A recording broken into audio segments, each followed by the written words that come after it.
Hi everyone, welcome back to my Special Ed channel where we explore the world of special education and inclusive learning. Today we are going to explore how to make science accessible for students with disabilities, and we are very fortunate to have Miss Webi, a dedicated middle school science teacher who is very passionate for inclusive student-centered STEM education. Miss Webi, you're welcome to my Special Ed studio. Thank you for having me. It's my pleasure. You're welcome. If you don't mind, can you tell us a little bit about yourself and your journey as a science teacher from Jamaica and currently in US? Okay, so I have been teaching for 6.5 years now, and originally I wasn't teaching, middle school science. I was teaching the adults and the teenagers pre-college. So I was doing andragogy instead of pedagogy, and so the transition is different. It was different, and I can say I love teaching the older ones, but I enjoy the innocence and the enjoyment in the classroom with the younger ones, because what I could do with the younger ones I can't really do with the older ones, and I really appreciate that. And I can say that teaching in Jamaica is far different than teaching in the United States, because the students here, they have a different mindset, a totally different mindset than the students back in Jamaica. They're more like go-getters. But I can say that the students here in the United States, they need more, like a little bit more push to do that, and that's where the inclusive classroom comes in for us. And I really like to put my all here in the teaching, and that is something that I respect from the different cultures. Oh, that's great. That's great. All right, so this is something that you've been doing for several years. So how do you describe an inclusive science classroom? Okay, so when we talk about inclusion, we only speak about special education students or students with disabilities, but they don't really need to have a disability to be included in the classroom, or to be included or be catered in the lesson. So when I think about an inclusive classroom, I think about a classroom with hands-on materials, with manipulatives, with catering to the different learning styles and to meet every student needs. And that's what I do every single day in the classroom, irrespective of science, or if we're teaching, ELA or whatever it is, because we're all teachers of the English language. And my classroom is a fun classroom. So we sing, we dance, we do a lot of experiments, and we do stuff that hands-on. It caters to all the different learning styles and disabilities as well. Yeah, that's good. I really understood what you're saying, because when you look at making sure that you're able to cater for all the students' learning styles, some of the learning styles are kinesthetic learners, visual learners, auditory learners, So trying to make sure that you're able to cater for each and every student's learning style is actually inclusive. I agree with that. Something before I will ask my next question, let me say this story. Back at my middle school and high school, my friends used to say science is very difficult, But I really understand that it's based on the type of teacher who is delivering the lesson, right?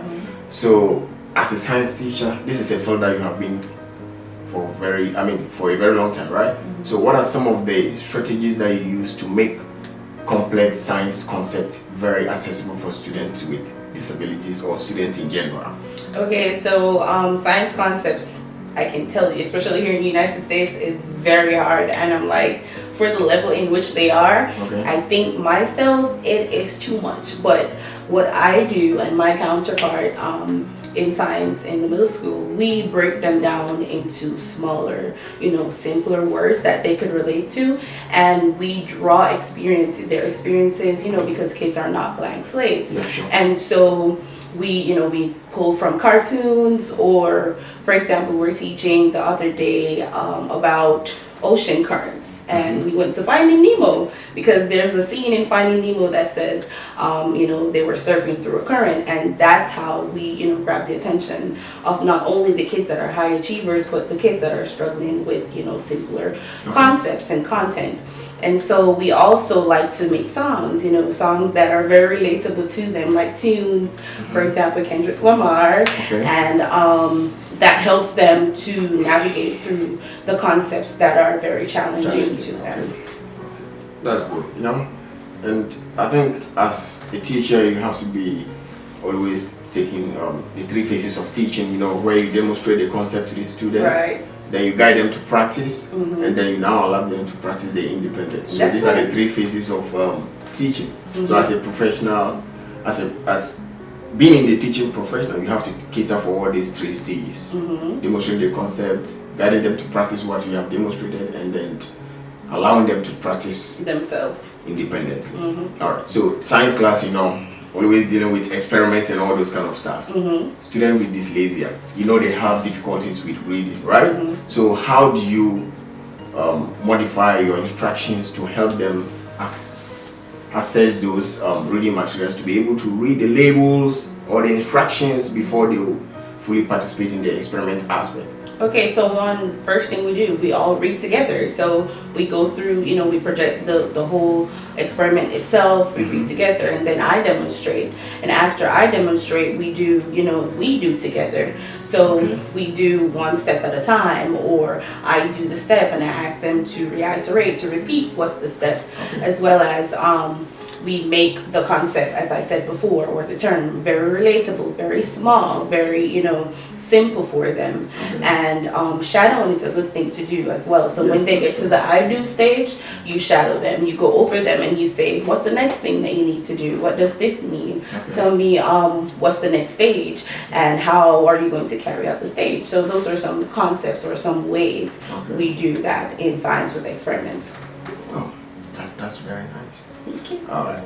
So looking at all this type of things, so let's take it that after an experiment and then you want to conduct an assessment.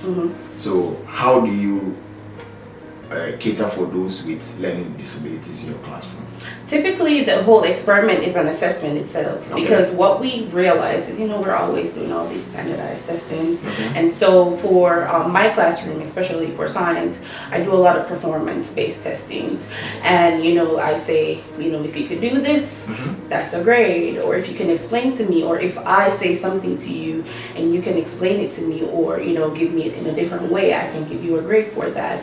As well as for students that are dyslexic, I like to use a lot of pictures for them, and graphic organizers and stuff like that. So those are some ways that we can assess them, or I assess them in the classroom. And that's separate and apart for those, that aren't dyslexic. It was nice sharing with us how to make sure that complex concepts in science are easily taught to students with learning disabilities. So can you recommend some strategies that have been so useful to you that you think that will be beneficial to some of the science teachers? Okay, so I know of recent we've been using the Kagan strategies, where 3 of them that I really employ in the classroom is the think, pair, share. And everybody knows about the think, pair, share strategy. Let's take that, I don't know. So for example, when I'm starting my class or my lesson, I'll have like a question on the board and I say, what do you know? Answer this question within your groups, because my classroom is arranged in groups, by the way. And they'll share within their circles or in their groups, and then they will, someone will share out loud, or all of them, if we have time permits, will share out loud. I also like the one that, not even say like, love the one that's called the round table consensus. So I give them something to talk about or something to do, and everyone has to come up with the same idea, the same way of thinking, that this is the right thing, or the concept that we're talking about. Everyone has the idea, the whole knowledge of the concept. So another strategy that I like to use from the Kagan strategies is the quiz trade, and that is very very monumental in the classroom, because I like to give my kids cue cards, or those little index cards with questions, or even when we're doing Mastery Connect questions. So what they'll do is they'll all sit together, and then one person will have the computer or the cards, and they'll quiz the other person, and they have to give the right answer, or they'll flip it.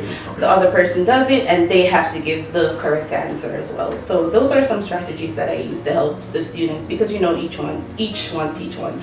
So when one student is more understanding a concept, I use that student as well to help boost the morale of another student as well as help them, because sometimes you may be saying something and it comes off better from a different person or from even the student himself. So let's think that you have students in classroom, and some of your students are skipping your class, all in the name of science is very difficult. So none of my students says that. How? None of your students say that? No. All your students like. They love Miss Wavy science class. They love Miss Wavy science class. Yes. Oh, then that's a good news. Thank you. But let's say they're skipping. Yeah. So when they are skipping, what will you do? What are some of the motivations will you give to them so that they will do away with that perception that science is very difficult? So, even though we're teaching science, math, ELA, or whatever we're teaching, we always have to remember the hidden curriculum. And we teach kids that not because we're doing something is for you to pass an exam. It's for, for you to use years after or even in your daily life.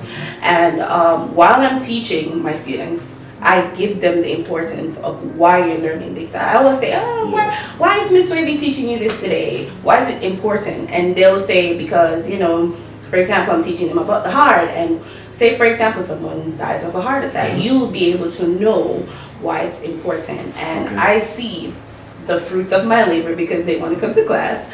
But motivation is key. I'm always motivating my students. When they say they can't, I say you can. When they say I don't understand, I say you do understand, because I have equipped you with the right tools and the knowledge and the concept for you to apply to whatever you're doing. And once they say I can, I go over there and say to you, hey, this is what we did before. Come on, use the concept, use the content that I've already given to you and applied. And once you keep motivating them, and just even being a mother or a father figure to them, they'll always want to come back and always want to be in your classroom. Okay. And what are some of the challenges that you face when you are trying to make sure that students are able to understand the concept in your classroom? So some of the challenges I face is, some reading. Reading is one of the biggest challenges right now that I face in teaching science. So I'm not sure if it's because of the pandemic or, some of these students weren't adequately given enough time to catch up from, COVID. We're seeing that there's a reading deficit. So one of the major challenges that I face with teaching science concept or just in general having a good and productive classroom is the fact that the students have a major reading problem. And I think this is stemming from, the 2 or 2.5 years they were on the computer. They weren't really getting that much interaction with a teacher for, the reading aspect and as well as spelling, because they have an issue with that. And they don't know how to sound words. And because they don't know how to sound words and the etymology of words, they think, this word is hard, I can't pronounce it, I'm not even gonna try. And they don't know how to relate, say for example, a term that says, uno means one, or die means two, because they don't know the root of the words, because they weren't exposed to that prior to. It's hard for you to, give them bigger words, bigger concepts to grasp. Okay. So now tell us, what was the solution to that challenge? The solution to that challenge is I'm an ELA teacher in my science classroom, man, because I definitely break down each word. I have a vocab wall, and I say, for example, I'm teaching them photosynthesis. I break down photo as in light, and synthesis means to make, right? Or if I'm teaching them about monosaccharides, I say, hey, mono means one, and saccharide means it's a sugar. So I'm basically an ELA teacher. All of us are ELA teachers, even in math. And so that's one way I alleviate the whole problem of the reading deficit in my classroom. Any other way? Any other way that I do that? I also use graphic organizers, and that is good too. And we read a lot. We do read a lot because we have a textbook, and we read and we highlight. I don't tell them when to highlight. They tell me when to highlight. I say, okay, we're gonna read. Get your highlighters, your pencils, and they will read, and they'll say, Miss Rebbe, I think this is important. We need to highlight that. And while they're reading and they have a problem with pronouncing a word, I will say to them, hey, this is a word, pronounce it, it's good. All right. So before, working with students with disability, initially, what was your perception towards students with disabilities in general? So if I'm completely honest, I'm going to be completely honest with you. Like back in Jamaica, I wasn't really exposed to students with disability per se, because I don't think any of our students were labeled really as a student with disability unless it was like really, really severe. Okay. They were all in the same classroom. Even a student that was considered deaf or blind were in the classroom. And so I wasn't, for the institution that I was teaching specifically, I wasn't privy to students with disabilities. And it's when I came here to the United States that I've, came across an IEP or a 504 plan and stuff like that. I wasn't exposed to that. And even though I love being in a classroom with students with special needs, I would say that it's when I came here, I was really like exposed to it. And the perception, to be honest, it's really different, because teaching a special need or special students with a disability in Jamaica is totally different from teaching someone here, because I can say that we have been given everything here in the United States, from the accommodations to the modification. Everything was laid out when I came, so I didn't really have to do anything but just follow what they gave to me. And so it was just a mind-blowing experience, and I'm still learning every single day about it. That's great. Okay. So do you have any question for me? Yes, I do. So love the podcast. I've been watching it, and I'm just wanting to know, like, where you guys taking this? What's the direction that you guys are going to be moving forward to? All right. The main rationale behind this podcast is to advocate on behalf of students with disabilities in general. Right. And it's actually educating not only teachers, but also parents and even other professionals who are very, curious to know what special education really is, or what disabilities really is. Right. Yeah, so that is basically the rationale behind this podcast. Okay, so I should be seeing teachers and parents and government officials. Exactly. And in fact, all the professionals working with students with disabilities. You could see previous videos, there are discussions or interactions between myself and a guidance counselor, and then a school psychologist will be coming, That's great. They play an important role before even an IEP will be developed. That's so true. So that is it. And in fact, every teacher is very important in the lives of students with disabilities. So that is basically the rationale behind this podcast. Okay, it's been awesome being here. All right, love the questions. Okay. All right. Please don't forget to subscribe and follow for more content like this. Until next time, please stay inclusive. Thank you.